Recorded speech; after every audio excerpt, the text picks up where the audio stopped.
Oradan değil çıkış dışarı.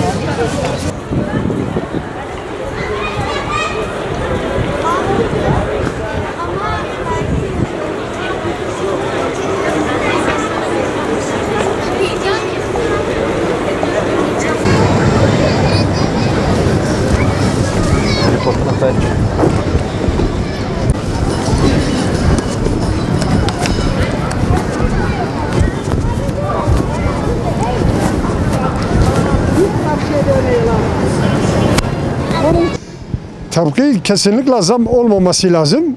Zam olmaması lazım kesinlikle. Çünkü neden? Çünkü her yerde elhamdülillah suyumuz boldur, her şey boldur. Yani her yerde su vardır. Niye zam olsun ki? Millet için yani bence olmaması lazım. Hatta çok fakirlere hiç para almaması lazım benim düşünceme göre. Fakir insanlarda para almaması lazım. Çünkü yoktur. Nerede verecek? Yani durumu iyi olmayan araştırıp da bu insanlardan kesinlikle mesela her mahallede muhtar vardır, her mahallede sivil örgütü vardır. Onları araştırıp kaydedip de o fakir insanlara kesinlikle para onlardan almaması lazım. Benim cennet memleketimden. Ben iyi karşılamıyorum o zaman. Gerçekten iyi karşılamıyorum. Alınca faturayı bir 25 giriyor, bir 50 giriyor. Bir de katma değer vergisi var, değil mi? Yani su parası bize 50 milyon giriyorsa 80-90 milyon oluyor. Hani zam arkadaşlar bıktık artık. Gerçekten bıktık. Değil mi? Yani buna hükümet biraz el atması lazım. Hani bak ekmek almak geçen gitti 1,5-2 milyon olmuş. Bak en ufak. Her şeye zam, her şeye zam. Hani bunu artık yeter artık. Yeter. Vallahi yeter. Bak ben emekliyim. Tamam hükümet çalışıyor güzel. Yani şikayetimiz yok. Ama hayat biraz pahalı. Hükümet bunlara biraz dur demesi lazım. Değil mi? Yani dur demesi lazım. Vallahi geçen gün bak pazara gittik. 100 lira koydum. File bomboş kaldı. Her şey 5 lira. Her şey 5 lira. Ne alırsan 5 lira. Bir balık aldık 35 lira hamsi. Palamut balığı 25 lira. Vallahi 25 lira balık aldım. Alımdan doymadık. Doymadık ya. Doymadık arkadaşım doymadık. Biliyorsunuz her şey yani durum ortada yani böyle ondan ne diyeyim yani iyi değil yani. Su faturaları zaten biz ödeyemiyoruz. Daha böyle üst üste duruyor evde. Biz ödeyemiyoruz.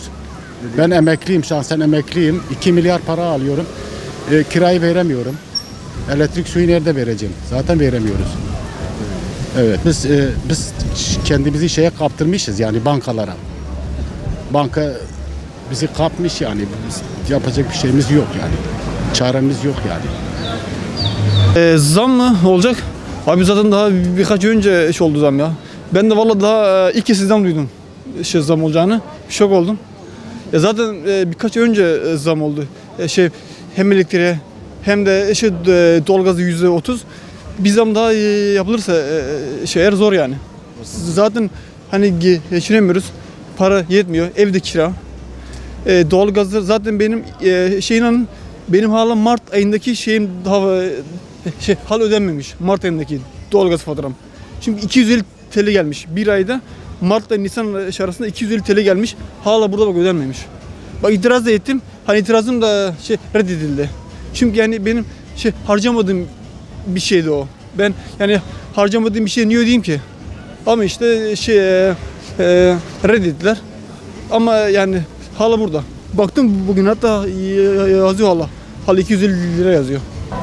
Şimdi ne söyleyeyim ki yani biz hep ezilen biziz zaten. Fark etmiyor. Ben bunu burada ilk dönem tanıyorum ama ben Tekirdağ'da da oturuyorum. 10 yıldır da Tekirdağ'dayım. Aynı sıkıntıları yaşıyorum. Benim çok fazla söyleyecek bir şeyim yok. Yani ezilen biziz. O kadar. Başka bir şey söyleyemem. Faturalarla ya her şeyle eziliyoruz. Faturalarla da olsun yani hepsiyle. Ücrete, maaşlara gelen zamlarla olsun. Ekmeğe mesela %33 zam yapmış. Değil mi? Otobüse %33 zam yapmış. Suya kaç yaptı bilmiyorum. %25 tamam. Yani sıkıntı yok. Yani bizim maaşımıza %5 zam geliyor. Hatta %4,5.